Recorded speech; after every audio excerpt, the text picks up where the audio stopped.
time can move so slowly, and in the distance I hear voices. Are they real or are they in my head? I'm lovesick. You got me lovesick, and I'm lovesick. You got me lovesick, and now I feel alive, feel alive, feel alive, feel alive, and now I feel alive.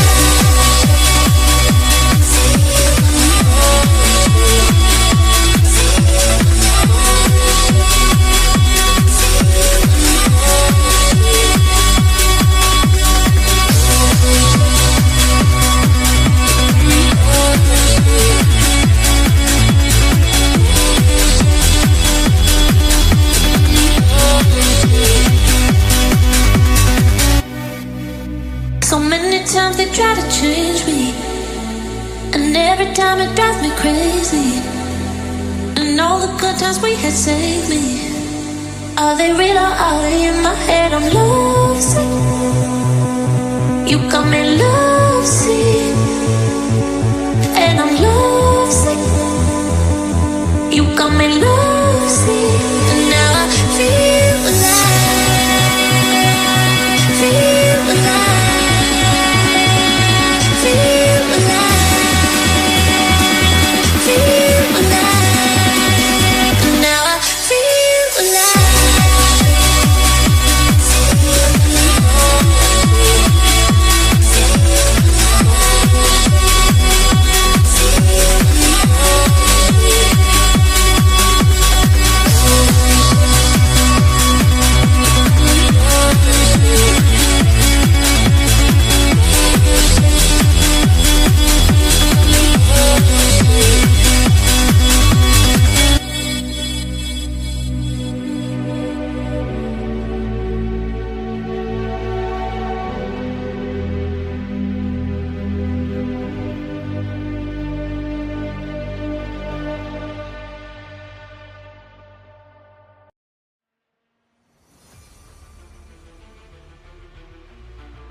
Today, it's a trip to Canada for the top open-wheel racers when it comes to iRacing and its European SOF.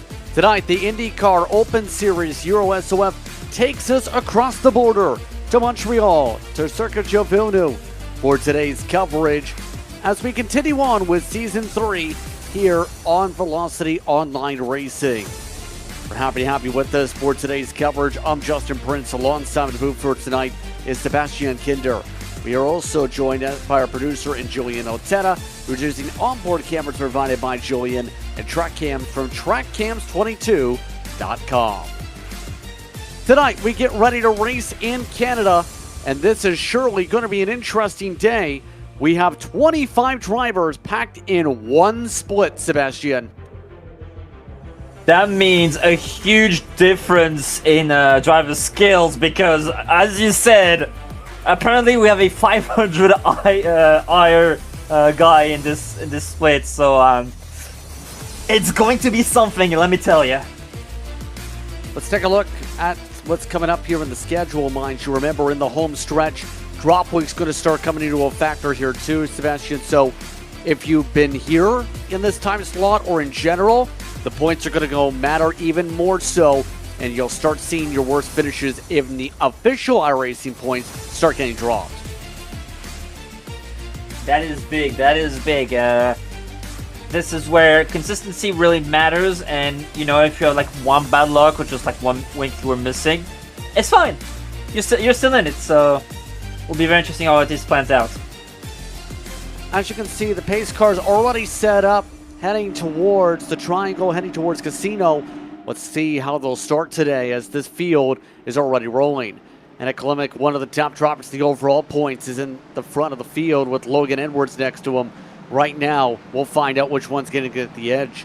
Jacob Reed, meanwhile, is in third spot with Alexander Wetzel, the German, inside the top 4. Rounding out the top 5 is the Spaniard in row 3. That's Juan Luis Alfaro with Kenneth Smith down in second. Andy Kirchenbauer will be in the next row, right alongside Alan Berteau. And rounding out your top 10 real quickly is Evan Kiso and Joseph Harker in the order. In the rearview mirrors, I have the 22 of Jamie Mungate and Alexander Bland in the number 16. The 7th row will be composed of Arnaud Rodriguez and Matthew Rohrer. The 8th row will be composed of Fabian Jaroszewski and Jussi Nimenen. The 9th row will be composed of André Alfieri and Volker Ulrich. And in the 10th row will be composed of Benoit Daven and Anthony Diverich. Rest of the order coming down through: Harlan Reinhardt, Marco Ryan, along with Jerome Martinez, Osman Kasif, and Danny Thomas are your running order today. The pace car is already off. The field's on the gas, and look at the jump to start.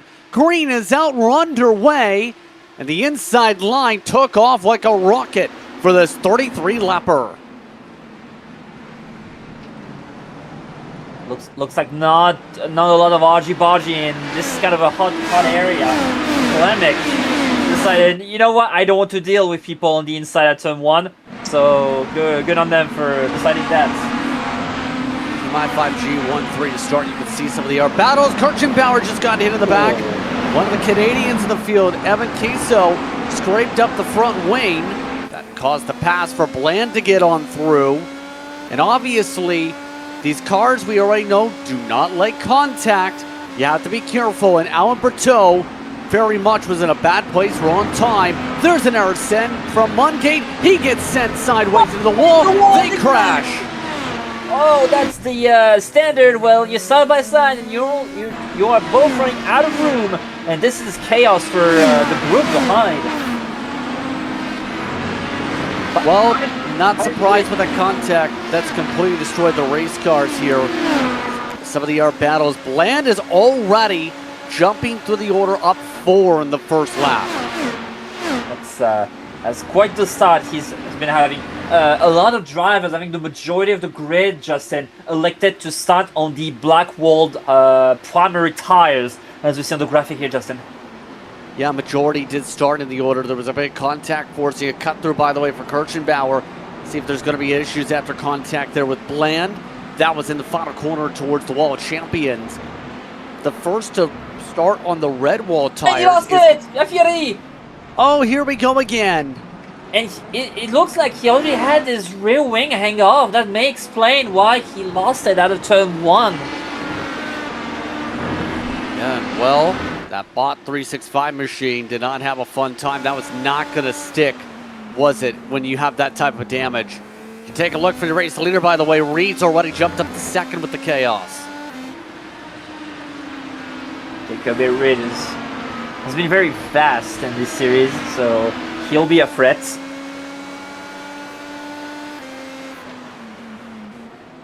Yep, we mentioned Rodriguez was the first on the red wall tires. You have Ski also on the call. You have Ulrich. You have Reinhardt. You also have Kasif and Thomas, who are still left on the reds. Kiso was on the tires, but the tempers are flaring already after the contact involving them. Look at the lead group, and obviously this normally is a Formula One circuit these days that at one point also hosted things like stock car racing in the 2000s, but today this facility hosting IndyCars. A lot of Aero watch you have to think about potentially for some of the drivers. You see the push to the button, though, allowing Roar on through for 11th. Yeah, dirty air. It also is a problem when F1 comes to these tracks, so it will also be a problem for these Indy cars. But you have like that big backstretch where you can use draft and get a cheeky move down the final chicane.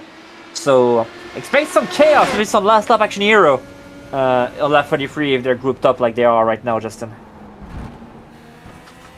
Exactly here, and obviously we know you have to pit at some point. Becomes the question of how long you're willing to go on the run today. And obviously, with this strategy for a majority of the field, it's going to be the later pit stop in theory. You would have to think for much of this field to just see Ascend going on to the order. Hold on a second. that was Bland getting right by Kirchenbauer after their argy-bargies earlier to hold back onto the 8th position. A lot of these calls going to open up later on in the race as Berteau also jumps on ahead. The Frenchman now up inside 6, cut the corner. I've never seen Bland race before, and he's doing a fantastic job today, so... Yeah, Bland, you see him in the side-by-side. Oh, a little bit of argy-bargy again. He's not afraid to rub side lovely. pods. Lovely bit of racing between these two. This is how you want to battle in those few corners. A lot of respect given, so expect some revenge. No, not revenge, but expect Bland to strike by because Kirchenbauer didn't have a good line at the chicane, famously known for Vettel getting a penalty there.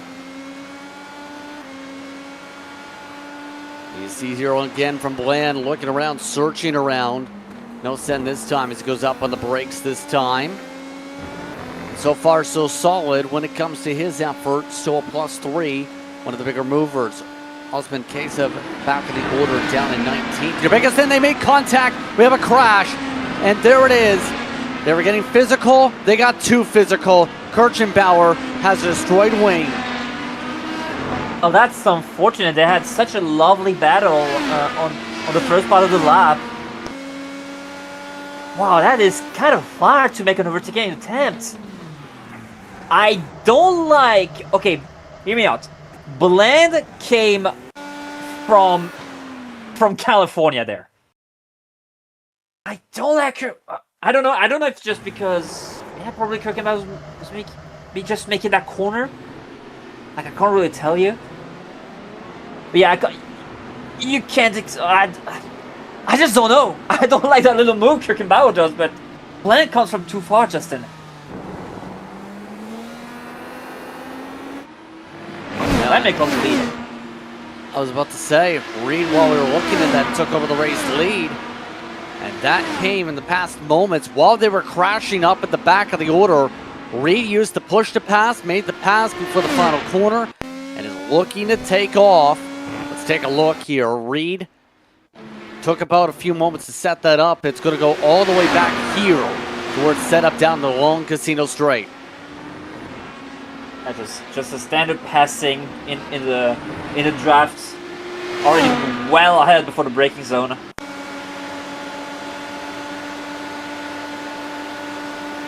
Yeah, didn't even need to really force it in by the time he got the full overlap. Got the space, and Wenzel also took over second while we looked at that. So the 5 machine dropping down to third, and Reed, who's contended up at the front on the road courses much of the season, doing very solid to begin things off here again today. Now, it's important to think about this in the context of points categories here, because you have a couple of the drivers in the conversation for the overall standings here today. Edwards at one point was in the top 5 overall in the standings, the iRacing standings, but fell out of that in recent weeks. In fact, Plemick is the one up in 4th in those same standings. Reed, however, when you compare that to who's came over and raced here in the Euro SOF, is the best driver by 23 points. And Quilla is nowhere to be seen tonight, so there'll be some big points coming Reed's way. I wonder what happened. Oh, wow, that car is missing the right part of his front wing. In front of Cassie, that's Davin. Obviously, you don't want to be one of those drivers without the wing, to say the very least. And I wonder if they've realized they've been missing it for a while. They've been missing it since the start of the race, the 17. Hasn't there? It's the snap. Not surprised since, you know, downforce is missing. Yeah, especially on those left-handers. Because, left-handers. Left-handers. Because you need that downforce on the front right. But, you know, with how it is right now, like, do you really want to make an extra pit stop for a 5-second wing change? Screwing over your strategy. So, I understand trying to survive out there on half a front wing and changing it maybe at the pit stop. Here he turned right into the back of the 19 machine with near contact.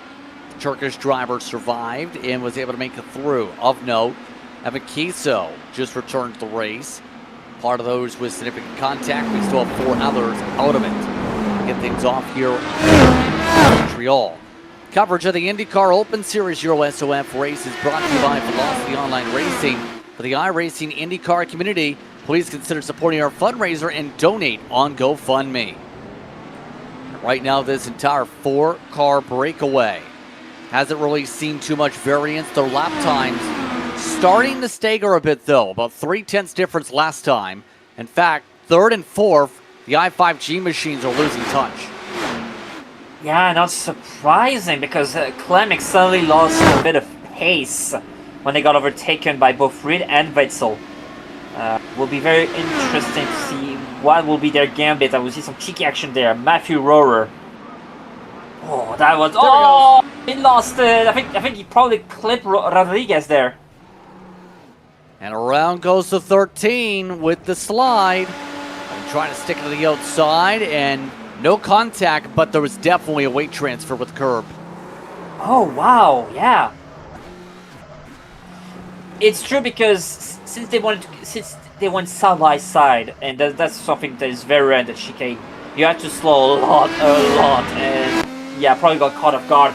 He probably was on the high rig bottom, to be fair. I wouldn't be surprised, Justin.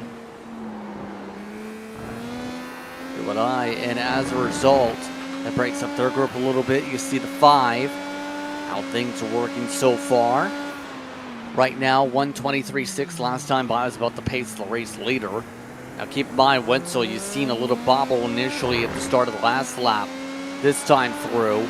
The 5, you have to wonder, is there a bit of fuel save maybe coming into play here for some of the drivers to try and save a little bit of time in the pits? Maybe. I don't remember what exactly kind of fuel mileage you get out of those fuel cells here, Justin. I wouldn't be surprised if it was near 20, to be fair. But we'll see. Takes you deep into the race, in theory. In theory. In theory. I mean, a good indication would be the alternate tires. The when they would be pitting as Wetzel. You cut the corner again. And that's a big slowdown, Justin, you got to do. It's probably like a 4-second slowdown. Yep, see it right here. Talked about how he had a bobble last time here. This time, had to take the corner cut to avoid snapping to the wall. And it goes him down to 4th spot. Now the lead is 2 seconds because of that mistake, and no one's got draft off the back of Jacob Reed. It's going to come down to Rob Pace to close it up. Indeed, and sadly, well, thankfully for Reed, the one guy who maybe could have kept his pace just did that mistake. Take a look at some of the drivers in the midst of the order. Meanwhile, you can see a few drivers on the button, not too many frequently on it every single time. Kenneth Smith, for example, is trying to keep up with Berteau for the top 5. Smith started there, staying in the train. Compare that to Harker, who you see is on the button and then some. Bye-bye. Yeah, I think he got a super good exit out of the hairpin there, and because that was a hell of a run he got on that number 15. Big button press, big fly on by, if you will. Exactly. Meanwhile, the 17 with the one part of the wing left, just trying to hold on to 15th for now, and already going defensive most of the straight away, and lets the Sen go on by anyhow. They've been battling for a while, haven't they? Yeah. Oh, he nearly rear-ended Cassif there. What happened to? Okay, no, I think Jason. I think Reed is just maybe. That's why. Yeah. That was a blink. I nearly panicked, just like, oh my god, what happened? There it is. Interestingly enough, Reinhardt just came down. Remember, was on the red wall tires going back in the field. So, remember we talked about some of the estimates. It might be almost that time. Those are the alternates where to be honest here, Sebastian, it has not worked out at all for those red wall tires. The pace is, for some of those drivers, right now up to 2 seconds to 3 seconds off the leader. It's not surprising because it's in Formula 1, it's one of the most brutal track for tires, if I remember correctly. Whoa, that was close, and Rodriguez and Joskuski were that was imminent. That was a disaster for Juski. Yes, that was the German. Yes, the Chili Bill racing car. Chill Bill, I should rather say. Yeah, again, this is not a place where you usually go side by side, and yep.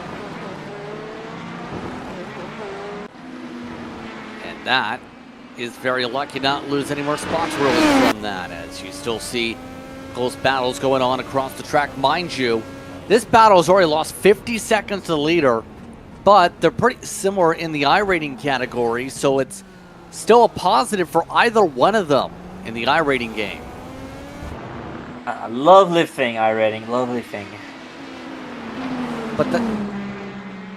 But that's the thing. Remember, when you're in a single SOF split like this week with a 26-43, you're going to see big differences in pace from the front to the back. What did you see? Nearly bent it in the Wall of Champions.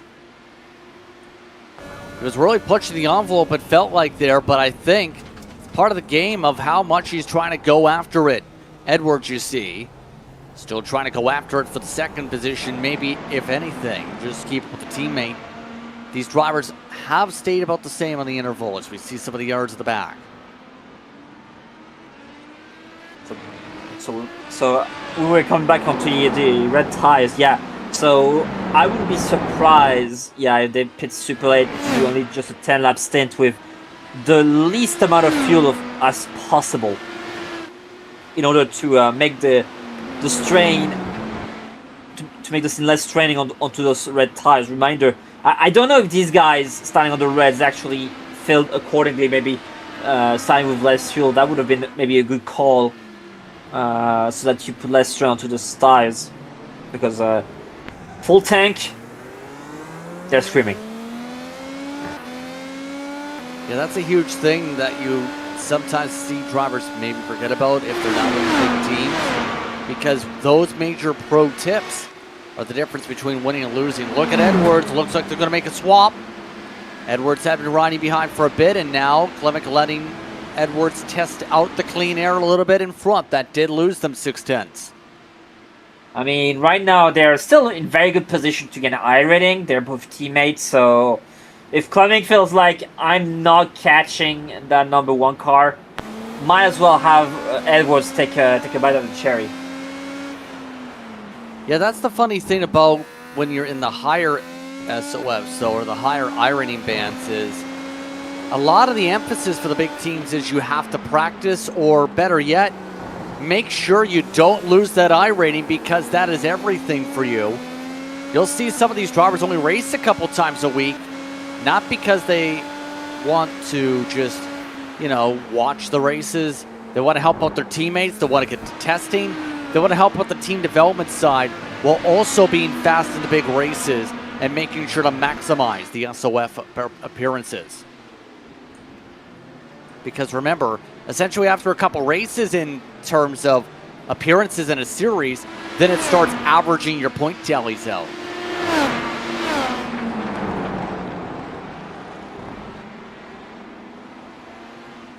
Deaver having kind of a tough time on those hot tires too. But the crossover is finally here. Ulrich letting the Bitcoin machine send it and nearly spin it. Ooh. German will watch on by. It's a good thing it's a tight corner there, because Ulrich could have counter-attacked coming to the airpin. Bad news if you're a Reinhardt fan. The 23 has had the tow apparently. They're on the tow truck after they slammed the wall down the middle of a straightaway, but they are still trying to see if they get the damage fixed. No contact with the barrier. Coming up to start lap 15, in fact, already. Seen a fair bit of drivers pick up some contact. Kirkenbauer Once those remember what the tires are ready, it looks like an Aero driver has lost their technical connection. Reed still keeping command and maintaining 2 seconds, but it is starting to go down now. Yeah, because Edwards managed to finally go back to that 2-second gap he and Klemek had. And by the way, he is now... It was a good shot of letting him by because he's leaving Klemek into the dust. Yeah, Logan Edwards, a solid competitor we've seen. He is the 1/6 in the iRacing point standings coming into today. And 5th in Division 1. Edwards this season, we mentioned spot starts for a lot of the drivers, has picked up at least 1 victory in this series. Now looking to do so more so today as you see some of the errors in the choo-choo train form up and queue up behind in the next pack. The pace Reed is having is insane because when we started talking about, Edwards, when we started talking about them, Edwards was 2 seconds behind. Now he's nearly one second and a half behind, so the pace is very good and probably Reed is starting to the counter-attack.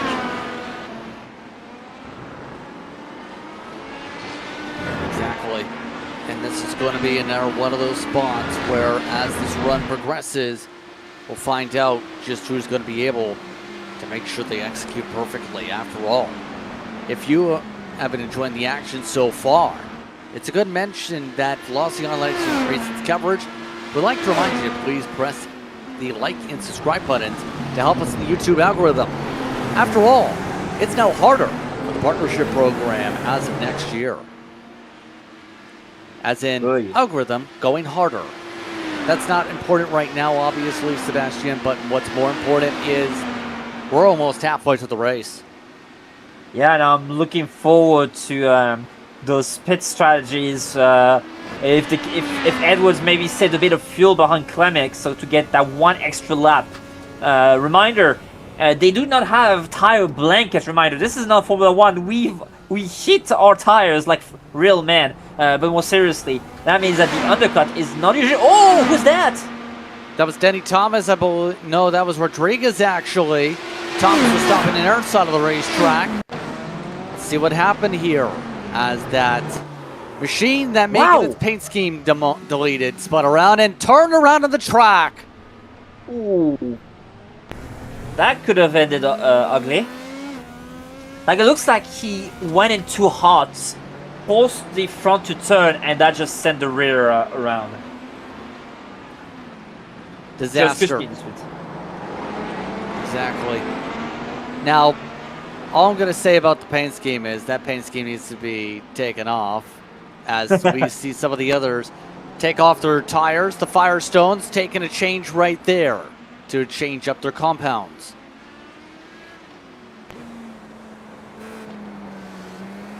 Now he's taking on those primary tires for half the race distance. Well, good luck with that.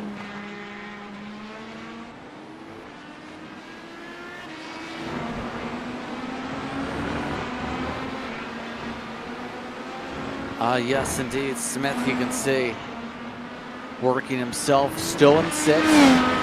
It's been interesting. It's been kind of walking in place here today, and it's almost like mini test session mode, if you will, when you cannot make up positions like this.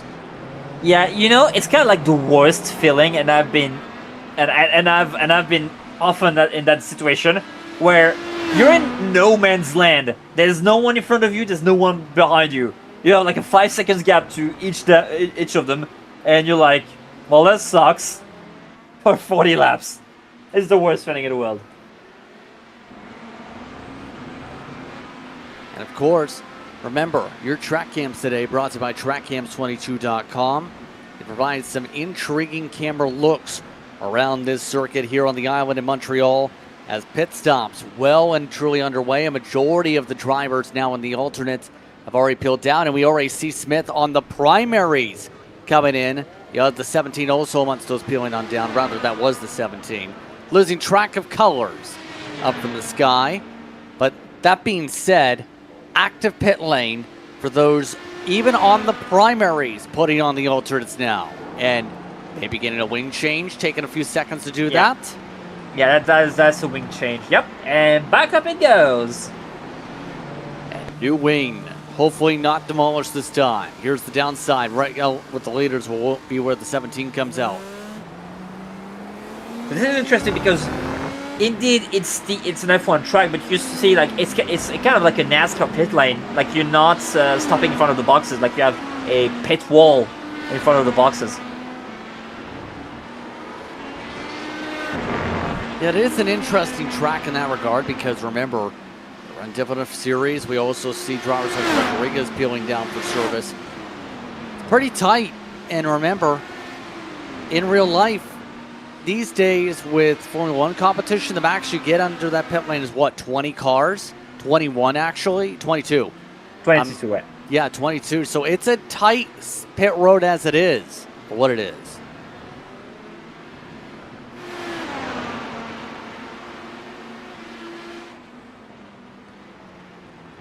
The very interesting thing is when MotoGP comes to some of the tracks F1 races at, and they have to cram their 22 entries plus 30, nearly 30 entries in Moto2 and also over 30 entries in Moto3, which is kind of wild.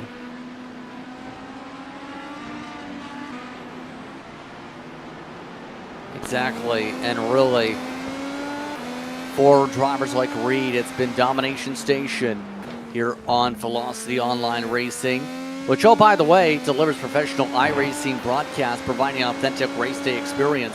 Our custom IndyCar style overlay creates a clean and immersive viewing experience reminiscent of professional motorsports broadcast. It's streamed in 1440, 60 FPS production, and with expert commentary. Velocity Online Racing gives your series the presentation it deserves. Broadcast packages start for as low as €50 per hour. Contact velocityonlineracing@gmail.com to learn more. I was saying if we were in 440p, it'd be a lot more staticky these days, but hey, leaders are in traffic. And that's reminder, this is not European blue flags. We are on American blue flags. That means you're not required to step aside and let the leaders by. You can fight a bit to stay in that lead lap. Although they're getting a caution on the road course now racing these days is super hard. It's possible, but it's super hard.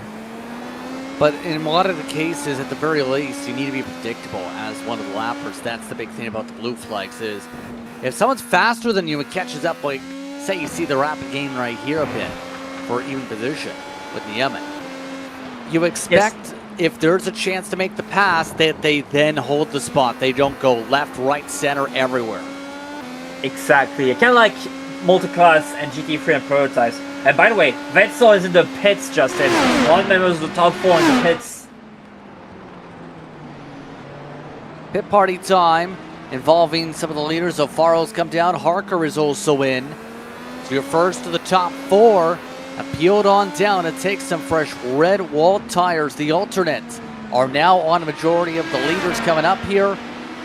When will the next one blink? Reed still got the advantage. And remember, even a couple lap difference could be massive. We've seen at VIR.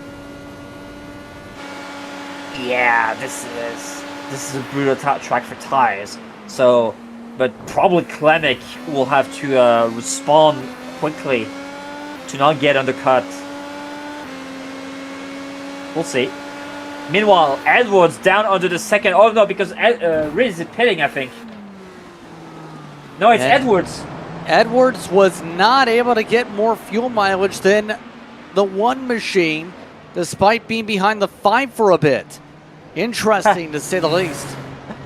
I mean, like, how much was Rick giving it then back then? Like, man, my man was going 95% and he still was stomping on them all.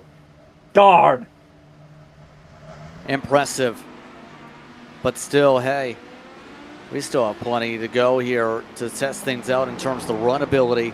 Here we go again. Off and away goes the 5, coming out right in the midst of a battle. Right behind a lap car and the car they're fighting, I think.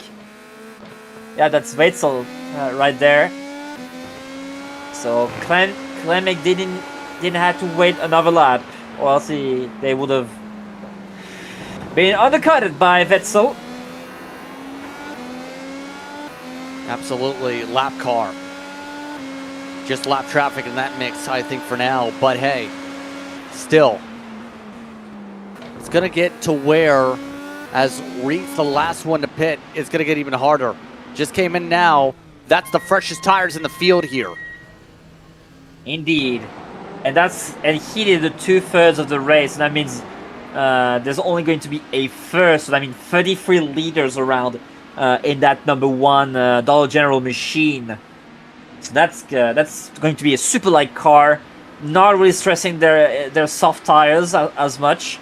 So he's going to have fun, like the other people putting on alternates at lap 20. They're going to have fun. Look at the jump.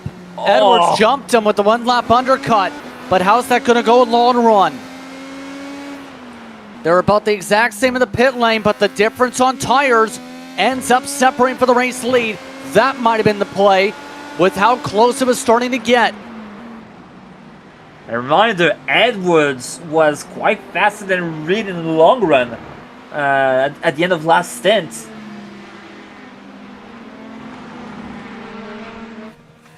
But that makes it really interesting what's going to happen up at the front, because Edwards had been riding farther back. Alfaro, you see how much he's trying to push right now to get Smith.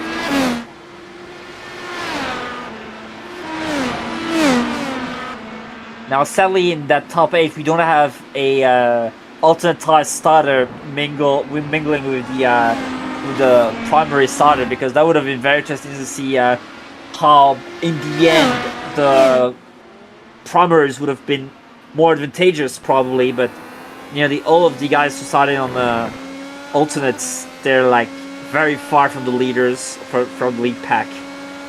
Kind of unfortunate. Kind of, but still, it's one of those types of races, right, where you better be better on the tire fall off, or better yet in the overall pace. And we've seen some good battles as a result here. This track, there's a reason to put on some good racing in real life. It's put on some good racing here today.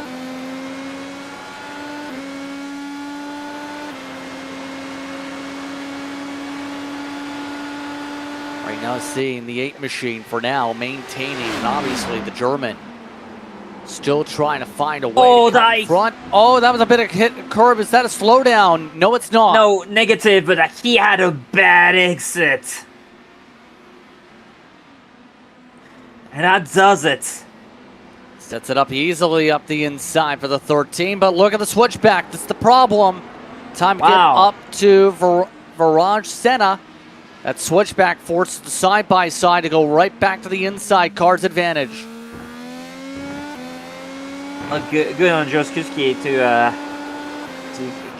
keep that car in, because that final corner was not optimal, to say the least. Definitely not optimal, but at least it wasn't suboptimal. No, because suboptimal would have been losing the place period. Exactly. Or, you know, sending your car off in the sky and land in one of the rivers here in Montreal. Yeah. Because we are on an artificial island. Exactly. Remember Healthy Expo back in the day? That's where the reason for a lot of this with the island was formed in the first place. Became a racetrack by the late 70s, early 80s. This track has been around for a fairly long time, actually, when you think about it. Upwards almost of 50 years already.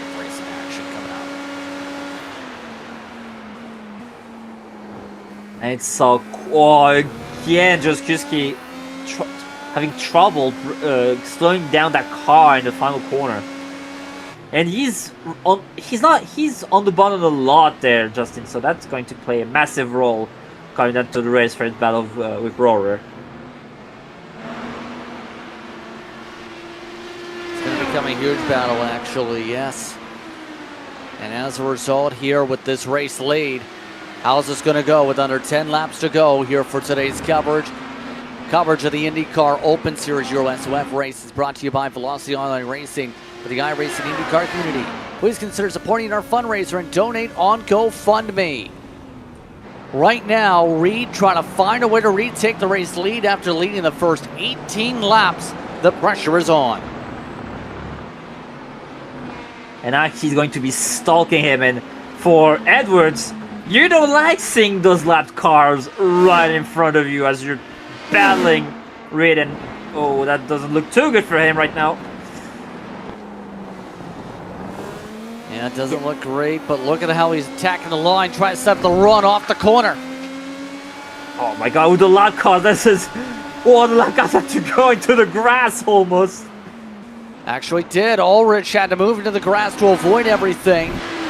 Does Reed go for a send? He's pretty close. No button.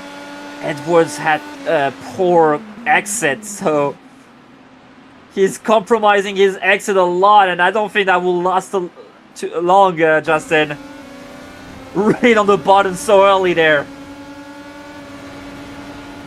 Here we go. You see how the run's building up here. Edwards versus Reed. Edwards is not on the button anymore. And Edwards able to defend that charge, but Reed trying to go for it again. Here comes Reed. Reed up the left side. Down the front straightaway. He's got it.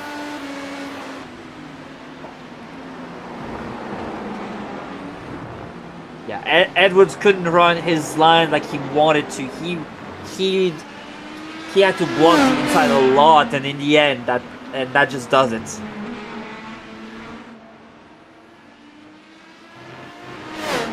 Now, what happens here? Obviously, the big thing is Reed's on fresher tires too. That's the huge part of this situation. Yeah, a lap. Even if Montréal is not the longest track in the world, it still plays in value. Oh, Reed, that was a poor corner there.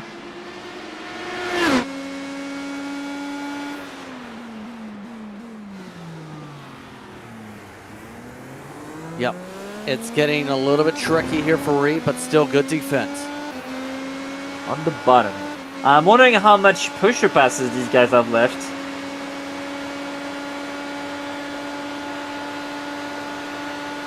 As you can tell, with a lot of the drivers further back on the button, it's down to these two.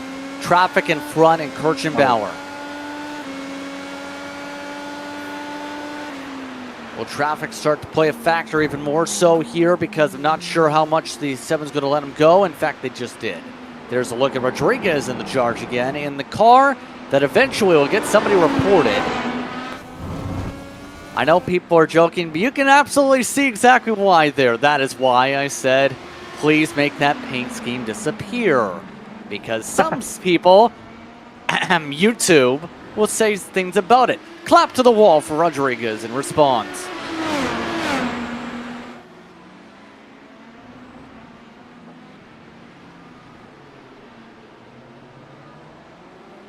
But right at this moment, though, Niemen at this point in the finish machine, he's been okay so far, +5. Hold on, something happened to 5. It was a massive blinking spurt. Yeah. That's what you see on the pylon.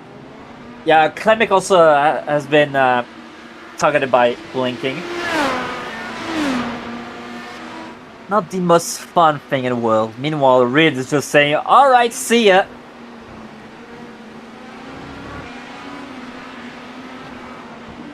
Which now begs the question, like, how much was he pushing at the end of that primary tire stint? Or just he's better on those red tires at saving them. A lot of different ways you could say this. By the way, amongst those who are saying, hey, why not run this? All you can say is, if you want to run this race, there is another one coming up in about an hour or so, give or take. This series is an iRacing official series after all. If you like IndyCars and want to run with some competitors, whether it's the SOF, which is a 10 p.m. Central European Eastern Time slot, 4 p.m. Eastern Time for the Americans, or any other slot, be sure to jump on iRacing today and race today. After all, it is fun, wouldn't you say, to be able to race against your competitors? Yeah, it's fun when iRacing isn't being iRacing half of the time.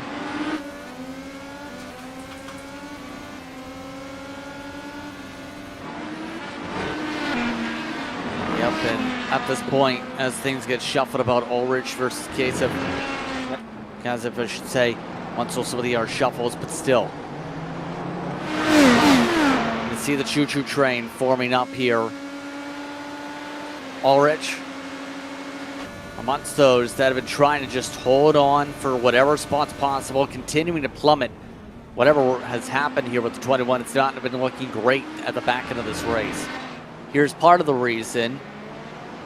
Actually, I'm not quite sure part of the reason, outside of 3 incidents on the stat sheet. Oh,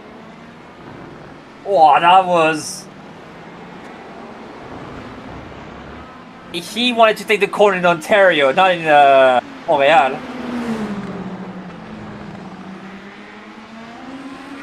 Still keeps it, but yeah, he compromised the heck out of the corner exits. Thankfully, that SS is not really an overtaking hotspot, especially when you have a better overtaking spot right after that.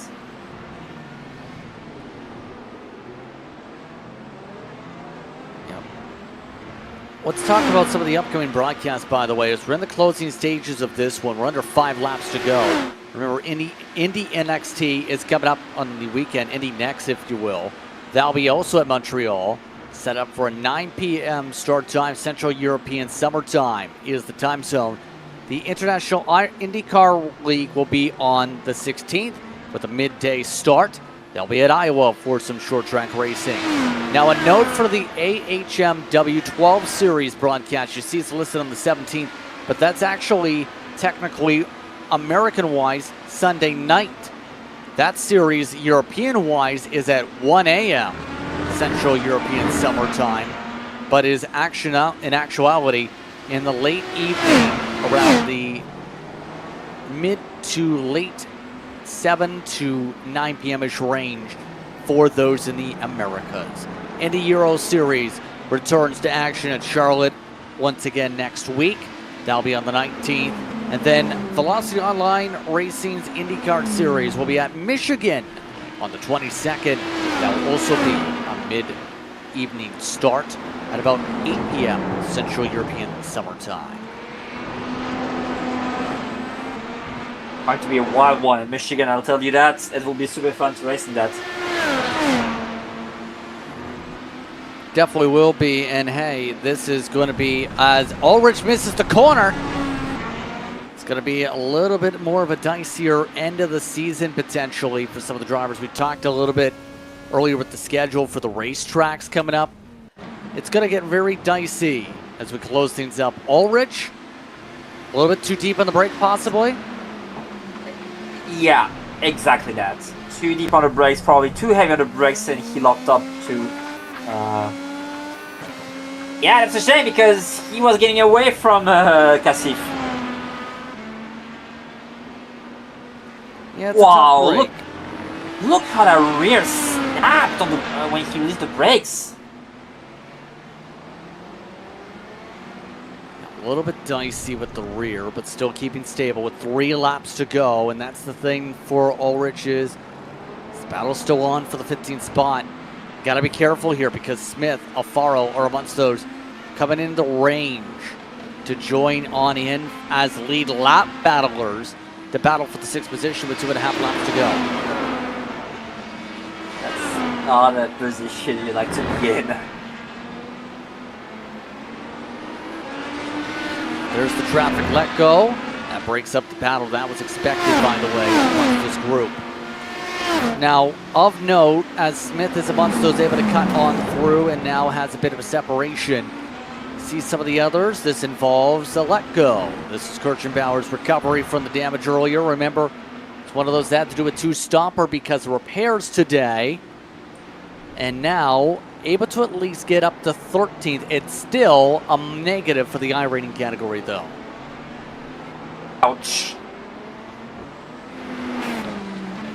Reed, I was about to say, with less than 2 to go, though, dominant today.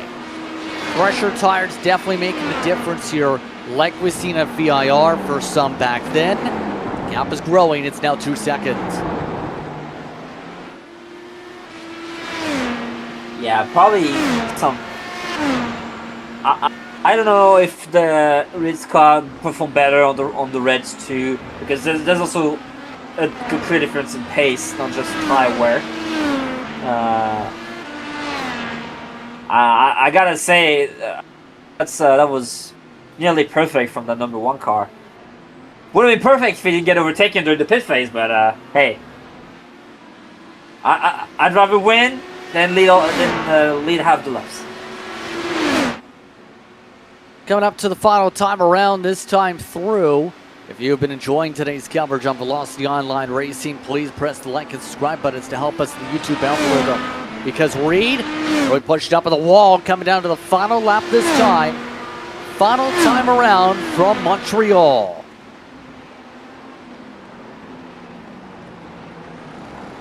All you can say if you're Reed is it's been a stellar drive today. One of the top drivers in the overall standings, on his way to a second win.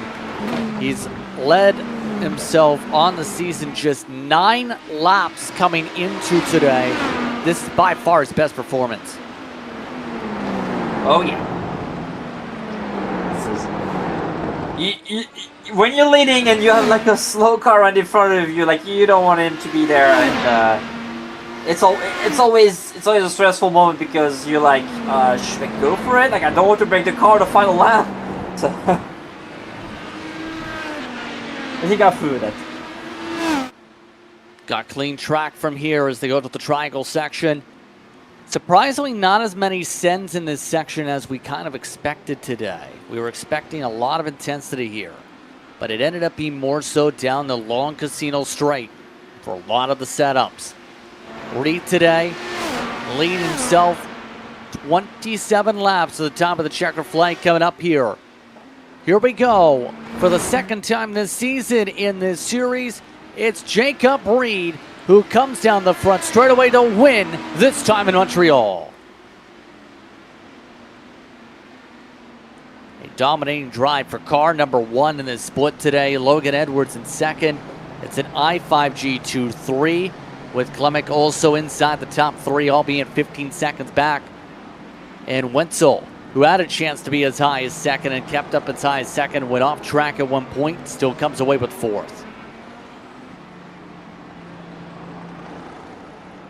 Surprising day for Berthaud, though, after some dominating efforts at the start of the season. Sébastien became honestly, not even in the lead conversation today compared to Reed, who was trailing in some of the races earlier this season to drivers like Berthaud.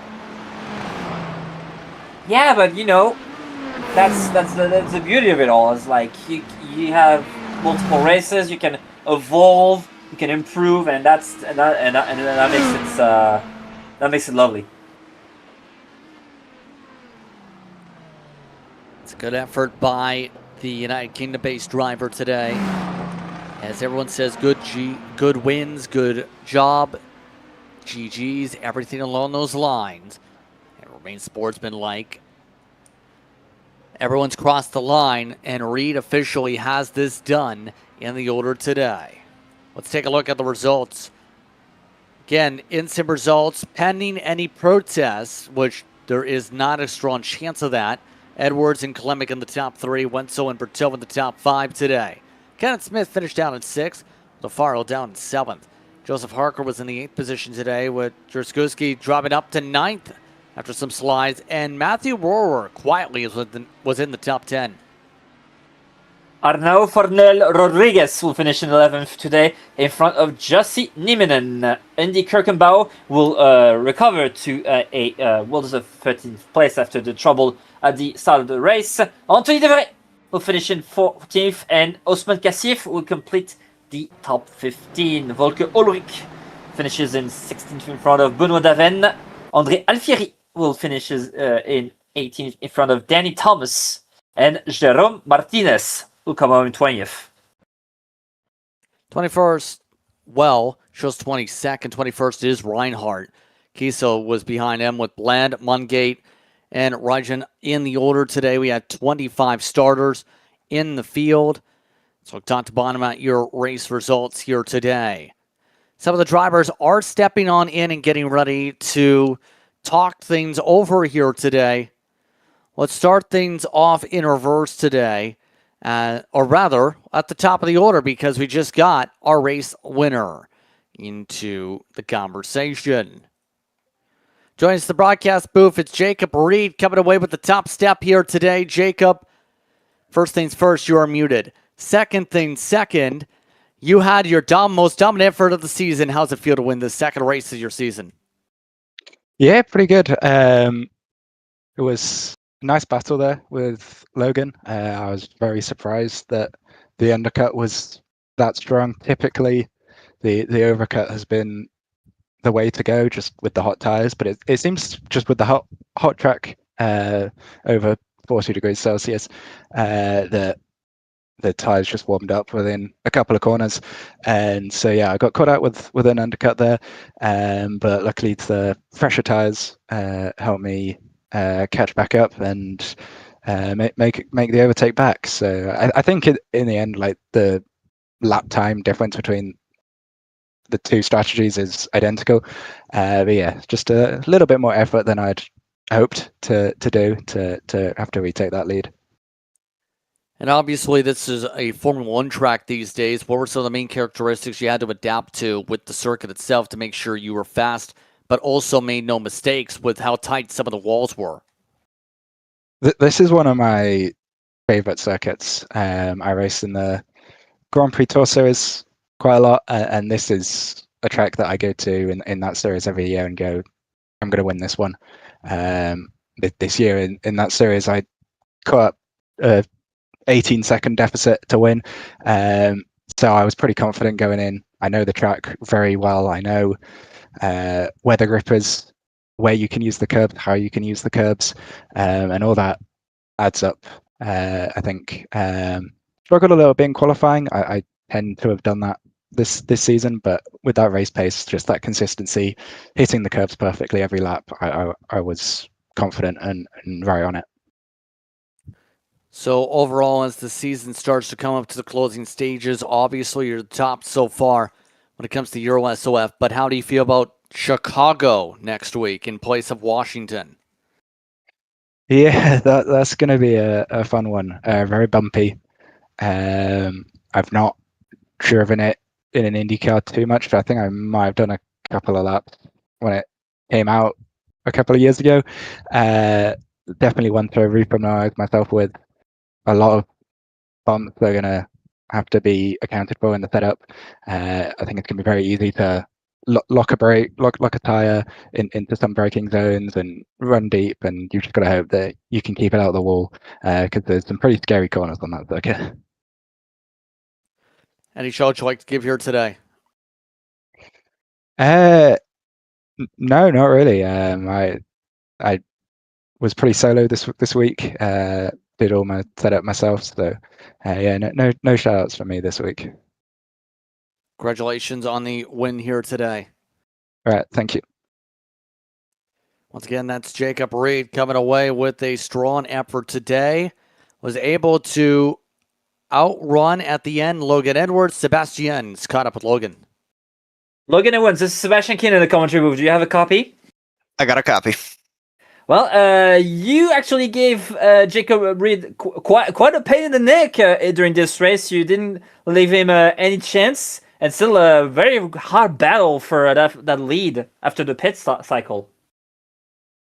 Yeah, it was tough. I knew that I could have sworn that there was no chance he would have gone further than me, because I spent a lot of the first stint saving. And as soon as I saw him not go completely straight after on pit road, I knew that my race would be a lot harder to win.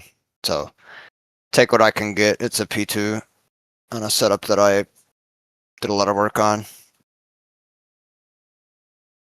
Talk to me about the setup you work on, and more. What do you feel were the differences between what you ran and between what Jacob ran today? Honestly, I think, well, first of all, I accidentally put the wrong cooling on this setup, so I was contending with a sort of burning engine for the whole race, which probably hurt my chances. But he was pretty trimmed out. I felt like I really couldn't close in on him on the straights like I was hoping with my low downforce configuration. I see. Then next week we'll be at the Chicago Street Circuit. So tell me, as a both a driver and a setup builder, what will be the main challenges for that track? Mechanical grip is going to be king there.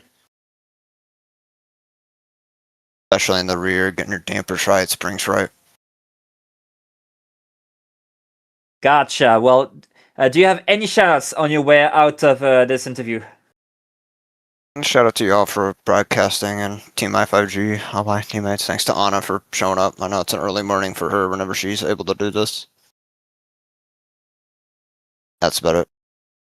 Well, thank you, Logan, and congratulations again for that second place tonight on the IndyCar Open Series on iRacing. And we'll see you next week. All right, see ya. Thank you. Logan Edwards coming away in the second position here today. As mentioned, Anna is standing on by as well. And as we talk to Anna here, first things first, talk us through the start of this race as you were one of those controlling the field, and then we've seen things swap around a bit for you. Yes, I think when I did the SOF yesterday, I was really struggling with tires, so I kind of tried something different today with the setup and trying to do a different strategy, just pretty much doing the same strategy to Logan, where I just kind of save fuel and go as long as possible because I'm not very good on the alts, and I just burnt, and I just really struggled with that yesterday, so I kind of decided to mix up the strategies a bit and do something different and go long and conserve and see, but it wasn't until when Alex missed the chicane at lap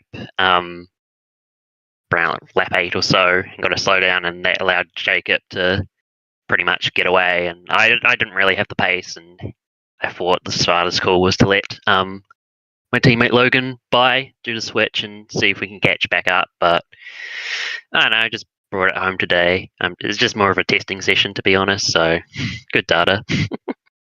Okay, so what does the data say for you and your team today?